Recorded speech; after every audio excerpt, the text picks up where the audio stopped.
Bismillahirrahmanirrahim. Assalamualaikum warahmatullahi wabarakatuh. Besok Alhamdulillah. Wassalatu wassalamu ala asrofil anbiya wal mursalin sayyidina wa maulana Muhammadin wa ala alihi washabihi ajmain. Pertama-tama yang saya hormati pada Dr. Ki Haji Hanifudin Madani Mage selaku Direktur Istana Pendidikan Santren Seperti Melalui Banifida, dan juga yang saya hormati kepada Dr. Hajah Khuratul Lidawati Muhammad BDI selaku Pengasuh Istana Pendidikan Santren Seperti Melalui Banifida, dan juga yang saya hormati para Dewan Guru MTSMA Al-Quran Lawari Banifida. Jadi pada malam hari ini saya akan mempresentasikan PTI Generasi saya yang berjudul tentang Kiai Haji Abdul Hamid. Nah, siapa itu Kiai Haji Abdul Hamid? Itu merupakan salah satu ulama yang namanya itu terkenal di daerah Pasuruan. Tapi beliau ini lahirnya di Lasem, Rembang gitu. Pada tanggal 22 November 1914. Itu ketika beliau kecil itu namanya Abdul Mukti. Nah, terus nama orang tua beliau dari ayahnya itu adalah namanya Kiai Haji Abdullah bin Kiai Haji Umar. Nah, terus nama ibunya itu adalah Nyai Raihana binti Kiai Haji Siddiq. Nah, pada waktu kecil beliau ini anak yang nakal. Ya, dan dia suka membuat orang Tionghoa itu jengkel mangkal. Ya. Terus karena kenakalannya itu dia juga mendapat kayak diawasi lah oleh diwanti-wanti sama pemerintah Belanda, Hindia Belanda. Nah, terus juga karena pada saat itu kayak terjadi diskriminasi lah antara pribumi dengan orang Tionghoa itu. Nah, terus rumah Kasdan itu atau rumah dari seorang supir yang menjadi tempat basecamp persembunyiannya beliau. Terus juga kadang-kadang dia juga menyamar jadi perempuan, jadi cewek untuk mengelabui dari aparat pemerintahan. Kalau misalkan dari jalan seret, kalau nggak lagi sembunyi, terus tiba-tiba aparatnya datang gitu, ke tempat persembunyiannya. Terus beliau ini nyamar jadi cewek. Terus mungkin ya suaranya dibuat jadi cewek, tapi bukan cewek beneran ya, cuma cewek abal-abal gitu. Nah, terus terkecoh, untungnya nggak nafsu gitu ya aparatnya. Oke, next. Nah, beliau ini hobinya main bola, baru main sepak bola dan layangan. Nah, untung beliau yang langsung mengumpul. Yo. Kan bahaya ngono. Layangan cilik-cilik DPE layangan sing gede iku layangan. Iku sawangan Mas. Oh iya sawangan PE nang Malaysia jenenge Wapu. Gitu. Terus pada kecil beliau ini diberi julukan atau disebut dengan nama Dul atau Dul karena kenakalannya. Dul gitu. Terus kemudian pada umur 12 tahun beliau dikirim ke pondok oleh ayahandanya ke pondok Kasingan, yaitu di Rembang, yang pada saat itu diasuh oleh diasuh oleh Kiai Haji Kiai Khalil.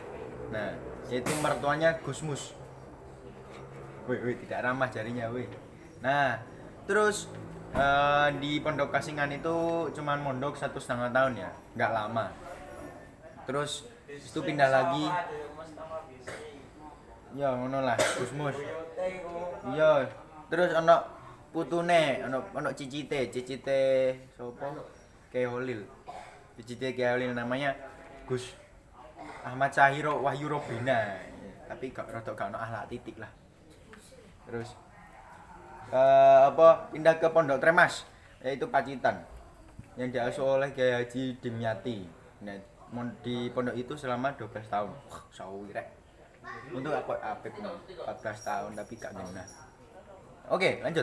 Pada umur 15 tahun itu beliau ini diajak oleh kakeknya untuk menunaikan ibadah haji. Nah, kemudian pas lagi haji itu beliau mendapat kayak peristiwa yang istimewa, yaitu mimpi bertemu dengan Rasulullah. Nah, karena tanda-tanda keistimewaan itu sama kakeknya, sama ayahnya itu dijodohin sama kakeknya dijodohin sama salah satu cucunya, yaitu paman dari jalur ibunya, yaitu pamannya namanya Kiai Haji Ahmad gimana ya, Kiai Haji Ahmad Kusyairi. Nah terus pas habis pulang haji berganti nama, yang awalnya Abdul Mukti jadi Abdul Hamid. Burung nggak? Yo. Terus setelah 5 tahun mondok pertama jadi lurah pondok, terus setelah jadi lurah pondok 4 tahun kemudian jadi yang mengisi pengajian tuh. Terus pas umur 22 tahun beliau ini menikah ya sama itulah yang tadi dijodohin, namanya itu Nafisa, pada tanggal 12 September 1940 di Masjid Agung Al Munawar Pasuruan. Nah yang sekarang itu jadi tempat makamnya, itu yang ada tempat makamnya di belakang masjidnya itu. Nah, terus setelah nikah beliau tinggal sama mertuanya di Kebonsari Pesantren Salafiyah Pasuruan. Nah, terus setelah 5 tahun sama mertuanya, keluarga mertuanya itu pindah ke Jember. Nah, sehingga keluarga beliau itu ditinggal. Nah, sehingga yang menyebabkan beliau itu harus mandiri. Untuk memenuhi kebutuhan keluarganya, beliau berdagang sepeda, kelapa, kedelai, terus juga menyewa sawah, yang juga berdagang suku cadang dokar. Terus di Masjid Agung Al Munawar Pasuruan, di bagian belakangnya itu ada komplek yang itu isinya pemakaman para wali dan ulama ini.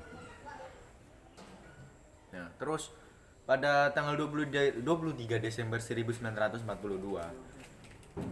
Kiai Haji Abdul Hamid dilarikan ke rumah sakit di Indonesia, rumah sakit Islam apa Indonesia di Surabaya. Nah, karena beliau itu tiba-tiba mendadak jatuh gitu, brak.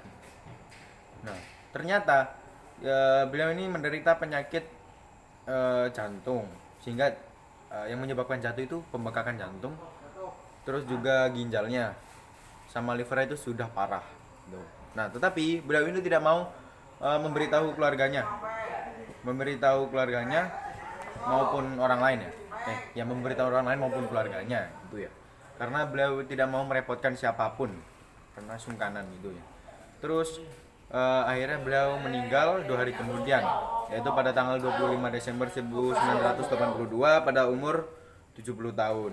Nah, beliau dimakamkan di situ ya, belakang Masjid Agung Al Anwar Pasuruan, di dekat gurunya yaitu Habib Ja'far bin Syaikhan As-Segaf. Oke, mungkin cukup sekian dari saya. Wabillahi taufiq wal hidayah. Kurang lebih mohon maaf. Wabillahi taufiq wal hidayah. Wassalamualaikum warahmatullahi wabarakatuh. Buset 8 menit anjir.